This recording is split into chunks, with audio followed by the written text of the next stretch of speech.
আসসালামু আলাইকুম। প্রিয় ছাত্র ভাইয়েরা, আমাদের গতকালকে কিছু শব্দার্থ দিয়ে দিয়েছিলাম।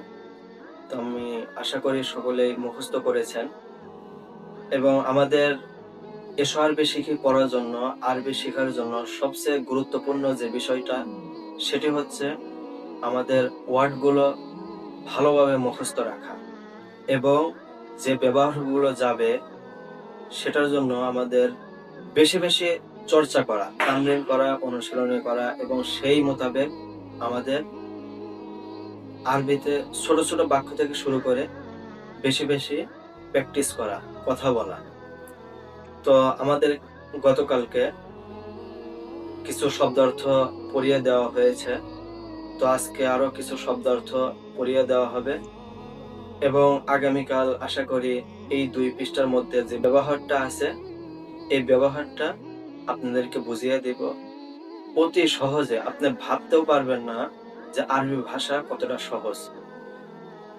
কারণ আমরা যতটুকু জানি বাংলা ভাষা কঠিন, আরবি ভাষা সহজ। আসলে বিষয়টা এমন না। বিষয়টি হচ্ছে বাংলা ভাষাই সহজ, আরবি ভাষাই কঠিন। কিন্তু আমরা কেন বলি বাংলা ভাষা কঠিন, আরবি ভাষা সহজ? মূল কথা হলো আরবি ভাষার মধ্যে যে ব্যাকরণ আছে সেই ব্যাকরণটা হচ্ছে সহজ, কিন্তু ভাষাটা কঠিন। কিন্তু ব্যাকরণ সহজ হওয়ার কারণে আমরা বলতেছি ভাষাটাই সহজ।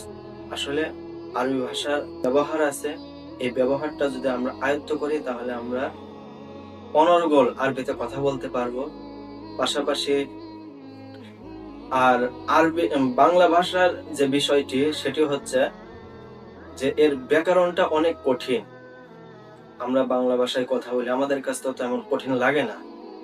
তো এর যে ব্যাকরণটা আছে, একজন অনরবি মানুষ যদি আরবি ভাষা বাংলা ভাষা শিখতে চায় তাহলে তার পক্ষে অনেকটাই কঠিন হয়ে যায়, কারণ বাংলা ব্যাকরণটা কঠিন। তো যাই হোক, আজকে আমরা 2য় পৃষ্ঠার যে সমস্ত শব্দার্থ আছে এগুলো পড়ব এবং ভালোভাবে মুখস্থ করবেন। পাশাপাশি যে ব্যবহার দেওয়া হয় সেটা ভালোভাবে আয়ত্ত করবেন। বিসমিল্লাহির রহমানির রহিম। মাদ্রাসাতুন একটি মাদ্রাসা, সাব্বুরাতুন একটি ব্ল্যাকবোর্ড, মিসতরাতুন একটি রুলার, হাকিবাতুন একটি ব্যাগ, কুররাসাতুন একটি খাতা, তাওবিলাতুন একটি টেবিল, হুজরাতুন গুরফাতুন একটি কামরা, নাফিজাতুন একটি জানালা। তো গতকালকে